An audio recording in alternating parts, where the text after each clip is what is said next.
Specifically, we'll talk about pathogens, viruses, and potentially specifically coronavirus a little bit. So with that said, let's move forward.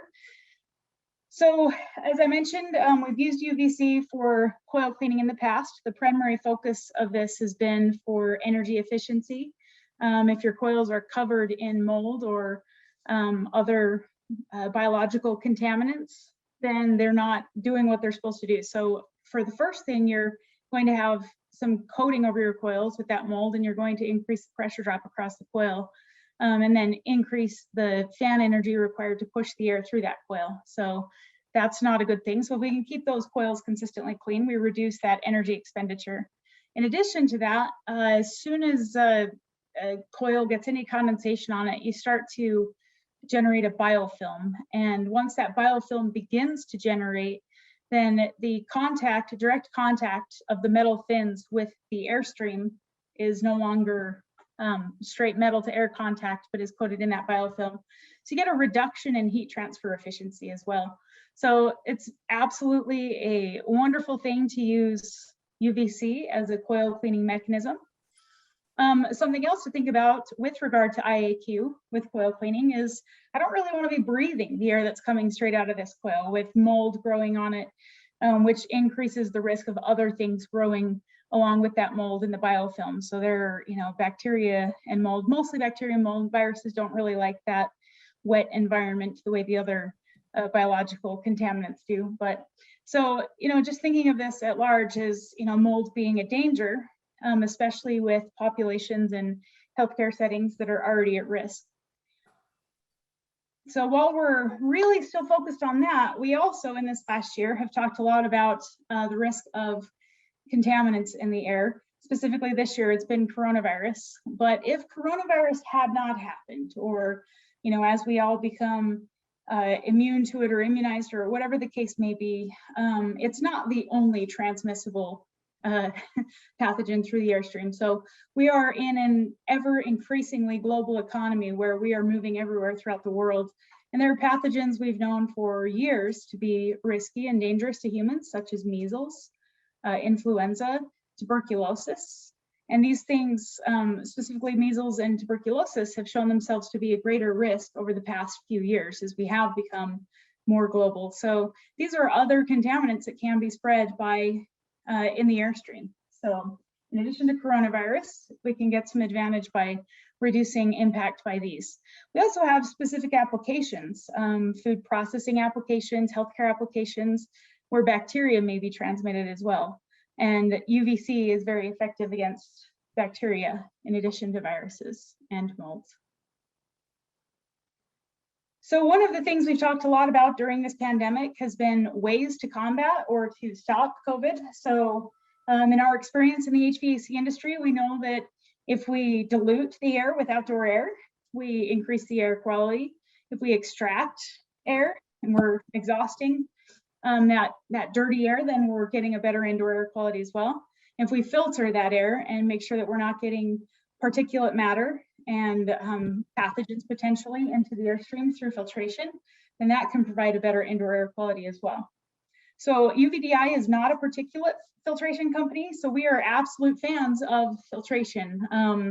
You don't want to just put UV lights with no filtration upstream. You'll get them just coated with dirt and potentially damaged by debris, and that'd just be bad for your overall system as well. So most commercial HVAC systems have a minimum of a MERV8 filter. Many rooftop units for commercial spaces, schools, things like that have MERV8. We started to increase filtration levels in many occupied spaces throughout the country over the past few years. So maybe a MERV11 in some cases. In some states, they're mandating that MERV13 is now a minimum filtration for certain applications. So if we look at those filters and look at the particulate filtration level that you're getting out of them, so let's look at a MERV8, and then compare that to the particle size of various contaminants, we can see a little bit of a gap. So viruses are, on average, sizes between 0.01 and 0.12 microns. And molds are in the greater size range, up to about 10 microns. So there's a pretty vast range of potential contaminants. So if we're talking about very large things like large dust particles or molds, visible particles, you're talking more in that range, where MERV 8 is doing well on that job. You're getting 70%. It's not fantastic, but it's doing a pretty good job. We get up to the MERV 13 level and you're getting 90%. That's pretty good. You look down into where you're more likely to have viral pathogens getting through, and you're more in this range. So in the 0.3 range, which is greater than the viral size, but usually is the size of viral particles as they tend to attach to other particles in the air. So you get these larger particles. So if we went with the 0.01 to 1.12 range and tried to filter for those particle sizes, you'd have to go all the way up to an OPA to get 99.999 efficiency. So yeah, we just look at this chart and we can see that there are some gaps there. So even if we can put a MERV 13 in those smaller commercial filter or smaller commercial rooftops and air handlers, we're still not getting a sufficient amount of potential elimination or removal of those pathogens from the airstream. So that's where UV comes in. And as we know, if we increase our filtration, some machines just won't even handle it, right? Some of our older designs that were designed only for a MERV 8 or MERV 11 maybe won't handle a HEPA or OPA, MERV 16, any of those filters.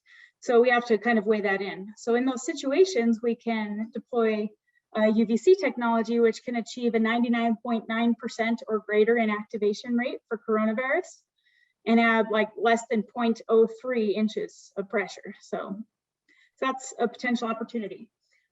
Where we would locate the UV, so if you're only focused on cleaning coils, obviously you'd want to locate preferably on the downstream side of the cooling coil, so it can irradiate the drain pan as well, but possibly on the upstream side if that's the only place that you can locate it. That can also provide a high level of coil cleaning. If you're looking at Airstream disinfection, this is still an ideal location just downstream of the cooling coil. That way you can capitalize on the benefits of coil cleaning and Airstream disinfection. In a lot of cases, especially some of the retrofits that we're seeing, we're trying to get UVC arrays into very small rooftop units. In some cases, there are a lot of potential degradation risks. So we'll have like, a lot of plastics or insulations that are not UVC rated. So in those cases, you can either line them, insulate them, block them, install sheet metal panels, all deflect the UV. There are a number of ways to address that, but in some cases, those smaller units, there's no way around it. In which case, we would recommend locating downstream in the supplier duct in a location that would be accessible and still be able to maintain velocities under 1,500 feet per minute. So we've kind of talked about why we're needing this. We have these pathogens in the airstream. Filtration may not always be able to address that. So what are we doing this with? So UV light, we get UVA, UVB, and UVC all from the sun. UVA and UVB are deflected by the ozone layer. UVC is not. So this makes UVC a particularly effective germicidal agent because viruses, bacteria, and molds have not been able to get any natural defenses against UVC since they're not exposed to it in nature. At the 254 nanometer wavelength, that's the optimized wavelength for UVC, which means this is the most germicidal wavelength at the most available deployable technology. So the 254 nanometer wavelength, it's just over 260 nanometers that is the absolute perfect germicidal, but the 254 is the available and right there at the top of the curve of effectiveness against pathogens, against any biological contaminant. There are other UV wavelengths that are below this that are ozone producing. So use caution when you're selecting UV products to make sure that you're utilizing them at the 254 nanometer wavelength.